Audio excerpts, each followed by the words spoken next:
Tapi sebenarnya kalau bicara soal indikasi kesuksesan, indikator dari BGN sendiri, apa sih Pak, apa faktor-faktor yang menjadikan MBG ini berhasil? Apakah dari segi misalnya dalam 2 tahun ke depan kita akan melihat tinggi anak Indonesia naik 3 senti misalnya rata-rata? Atau seperti apa sih Pak? Ya, pertama kan dari program tidak ada menjadi ada, Oke. itu sudah satu indikator tersendiri. Dari orang meragukan berlangsungnya kegiatan ini ada bisa berjalan atau tidak, ternyata bisa berjalan, itu sudah indikator yang kedua. Kemudian dari kecepatan yang terjadi, Oke. ya kan, itu sudah indikator yang ketiga. Misalnya Pak Presiden kan sering menyampaikan, Brazil itu untuk mencapai 40 juta butuh 11 tahun. Oke. Kita 1 tahun 4 bulan sudah 62 juta, itu sudah indikator yang lain.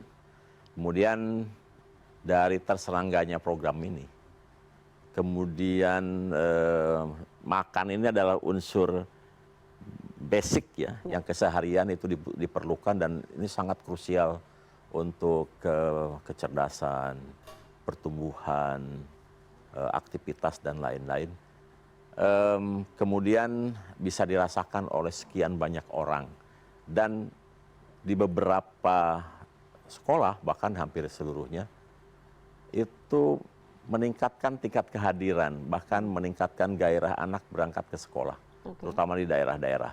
Seperti cerita misalnya ada satu cucu di Papua gitu yang tinggal sama neneknya. Awalnya neneknya agak sulit membangunkan cucunya setiap hari ke sekolah. Sekarang cucunya yang bangunkan neneknya setiap pagi karena semangat pergi ke sekolah. Kemudian baru saja kita dapat cerita dari sebuah daerah di timur, di NTT, ya, Timur Tengah Selatan. Itu sekarang gairah anak untuk datang ke sekolah itu tinggi karena ada ekspektasi mendapatkan makanan yang dengan gizi seimbang yang sulit mereka dapatkan di rumah. Dan kemudian mereka juga semangat belajar karena ketika dia harus tinggal sampai jam 12, setengah 1 di sekolah pun energinya cukup untuk mengikuti pelajaran. Itu indikator yang berikutnya.